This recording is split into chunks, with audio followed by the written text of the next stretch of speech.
Eh bien bonjour à tous, j'espère que vous allez bien. Aujourd'hui on se retrouve du coup pour la première vidéo en contenu on va dire, puisque c'est la première vidéo de présentation. Et aujourd'hui en fait je voulais vous faire comme j'ai beaucoup voulu faire. C'est une sorte de présentation, pas vraiment impression, mais une sorte d'explication comment utiliser des cartes. Donc la série s'appelle sur avec le nom de la carte. Aujourd'hui donc vous l'avez vu dans le titre, on va faire un zoom sur la tornade.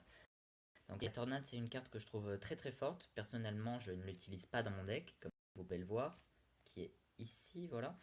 Je ne l'utilise pas dans mon deck tout simplement parce que en fait j'estime que déjà j'arrive pas bien à l'utiliser et ensuite contre des troupes qui sont vraiment beaucoup plus fortes que les miennes c'est assez complexe, voilà. Donc aujourd'hui on va faire la vidéo explicative avec Kieran, donc c'est celui donc, contre lequel on va jouer et c'est avec lui qu'on va faire toute cette vidéo explicative. Voilà, je vous laisse avec le contenu. Donc la première astuce consiste en fait à activer la tour du roi avec la tornade. Donc vous allez voir, il va essayer de placer un cochon sur ma tour de droite et en fait je vais utiliser la tornade simplement pour envoyer le cochon en fait sur la tour du roi pour que tout simplement elle tape la tour du roi et non pas la tour de droite. Donc du coup ça active ma tour du roi et en plus ça protège ma tour de droite. Le numéro 2. Donc le numéro 2 consiste simplement en fait à retenir les troupes sur le géant squelette tout simplement pour que en fait elle meure sur la bombe. Regardez. Donc là j'utilise la tornade et le chevalier qui ne devait pas mourir sur la bombe va aller mourir sur la bombe. Donc c'est assez efficace quand l'ennemi pose plein de troupes juste après. Le numéro 3. Le numéro 3 ça consiste en fait à comboter en fait vous allez voir avec la roquette. Donc en fait on peut placer une roquette n'importe où et on place juste une petite tornade dessus et les troupes vont directement dessus. Le numéro 4 en fait ça consiste à déplacer des troupes assez lourdes comme par exemple ici je vais le faire avec un golem.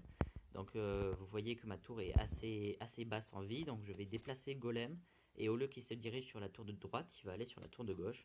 Donc ça marche aussi avec des géants royaux et tout ça, donc c'est vraiment efficace. Et enfin le numéro 5 c'est peut-être le plus efficace je dirais. Donc voilà, l'ennemi pose des barbares d'élite et en fait on peut utiliser la tornade en défense en plaçant des troupes qui font des dégâts de zone juste dessus. Et regardez avec 3 d'élixir il me semble, je vais plus la tornade, donc 6 d'élixir, je peux gérer en fait n'importe quoi. Donc voilà, c'est tout pour cette vidéo sur la tornade tout simplement. J'espère que vous avez...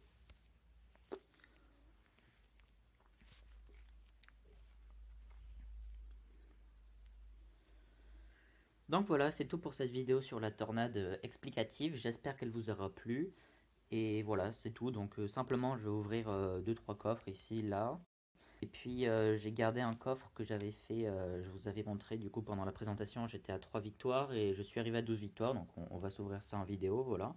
Tout simplement, donc 2000 d'or, ça c'est sympa, on est bientôt à 40 000 pour pouvoir s'acheter une légendaire dans le magasin. 3 boules de feu, c'est bien parce que je les utilise, la cabane de barbare, on s'en fout.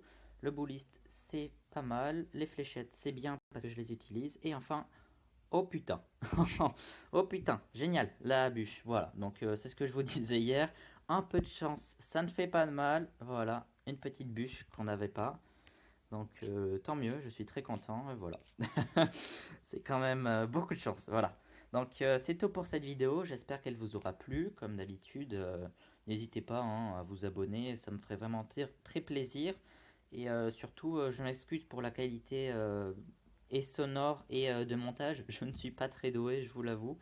Donc si vous avez des conseils, n'hésitez pas à me les donner, à me les mettre dans les commentaires, ça me ferait vraiment très plaisir. Voilà.